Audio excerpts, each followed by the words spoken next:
Hey guys, welcome back to my channel. This video is about ego and demanding ego. Ego undali. Ego self, okay? Ego and demanding ego. Ego undali. So grow అవ్వడంలో, success అవ్వడంలో, so మనం ఏదైనా మన పర్సనల్గా ఒకటి పెట్టుకుంటాం కదా, so దాంట్లో అచీవ్ అయ్యే దాంట్లో మనకి ఈగో ఉండాలి. డిమాండింగ్ ఈగో అంటే ఏంటంటే పక్కోడు చేసేదానికంటే మనం ఎక్కువ చేయాలి, వాడిని తొక్కైనా సరే ఏదైనా సాధించాలనుకోవడం demanding ego. Ego for example చెప్తాను. ఒక పర్సన్ సక్సెస్, మనం అనుకున్న ఫీల్డ్లోనే ఒక పర్సన్ సక్సెస్ అయ్యాడు. ఎస్, ఆ పర్సన్ సక్సెస్ అయ్యాడు, ఆ పర్సన్ కంటే నేను సక్సెస్ అవ్వాలి అనుకోవడం వన్ టైప్ ఆఫ్ ఈగో పర్సనల్గా. డిమాండింగ్ ఈగో అంటే ఆ పర్సన్ సక్సెస్ అయ్యాడు నేను అనుకున్న ఫీల్డ్లో, జెలస్గా ఫీల్ అయ్యి ఈగో పెరిగిపోయి వాడిని తొక్కినా సరే, వాడిని డిస్ట్రాయ్ చేసినా సరే నేను ఎదగాలి అనుకోవడం డిమాండింగ్ ఈగో. ఇప్పుడు డిమాండింగ్ ఈగో వల్ల నీకేమైనా బెనిఫిట్స్ ఉన్నాయా చెప్పు? ఈగో ఉండి పర్సనల్ ఈగో పెట్టుకోరే, వాడు సక్సెస్ అయ్యండి అనుకున్న ఫీల్డ్లో, వానికంటే నేను సక్సెస్ అవుతా, ద బెటర్ రిజల్ట్ నేను గెయిన్ చేస్తా అనుకోవడం ego. Okay, it's better, it good, everybody accepts it's.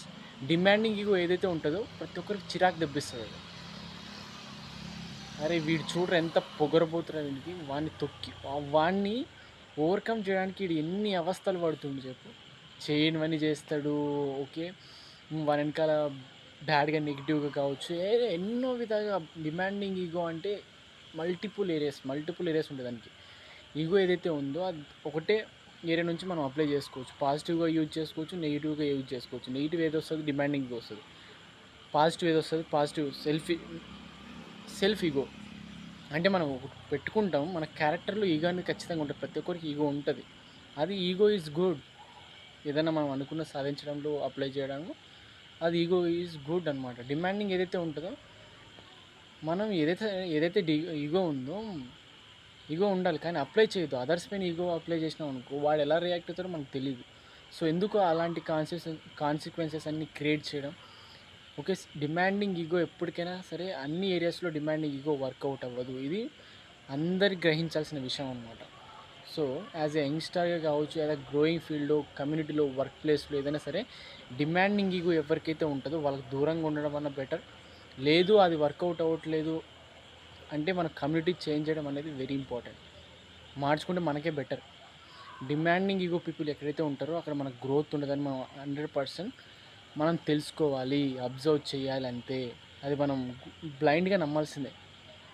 Demanding ego అయితే కమ్యూనిటీ ఉంటుందో అక్కడ మనకు గ్రోత్ స్టార్ట్ అవ్వదు.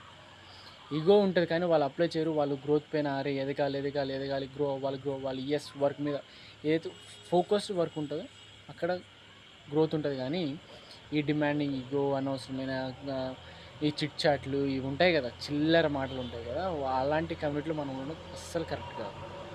ఇది నా యంగ్స్టర్గా నేను అబ్జర్వ్ చేసిన సిచ్యువేషన్స్ కావచ్చు, కాన్సిక్వెన్సెస్ కావచ్చు, దాని ద్వారా వచ్చిన ఇన్ఫర్మేషన్ ఇది. నేను కంటెంట్ కోసమైతే ఈ ఇన్ఫర్మేషన్ నేను గెయిన్ చేయలేదు. నేను గెయిన్ చేసిన ఇన్ఫర్మేషనే కంటెంట్గా అవుతుంది తప్ప. సో వేరే నా పర్పస్ మొత్తం ఏంటి, నేను ఎక్స్పీరియన్స్ చేసిన కావచ్చు. నేను ఇలా as I mentioned in my YouTube channel, so I'm doing that one only. ఏదైతే how I live, how my daily life should be అనేది నేను మీతో షేర్ చేసుకుంటాను. నాకు వరల్డ్ క్లాస్ ఆడియన్స్ కావాలి. 7 సబ్స్క్రైబర్స్ ఎవరైతే ఉన్నారో వాళ్ళకి థ్యాంక్ యూ. కామెంట్లు ఎలాంటి బ్యాడ్ కామెంట్స్ వాళ్ళు పెట్టలేదు. I like that people.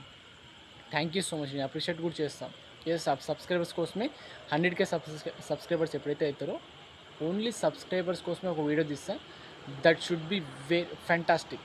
That will be fabulous. Thank you so much friends, నన్ను ఇప్పటివరకు సపోర్ట్ చేసినందుకు థ్యాంక్ యూ. సబ్స్క్రైబర్స్కి thank you so much, thank you very much. నేను ఇంకా గ్రో అవుతాను, నాకు మనస్ఫూర్తిగా నమ్మకం ఉంది. సో అలాంటి కంటెంట్ నేను షేర్ చేస్తాను, కన్సిస్టెంట్ అలవాటు చేస్తాను, ప్రతిదీ మీతో షేర్ చేసుకుంటుంటాను. Yes, thank you. So I hope you support me. Thank you.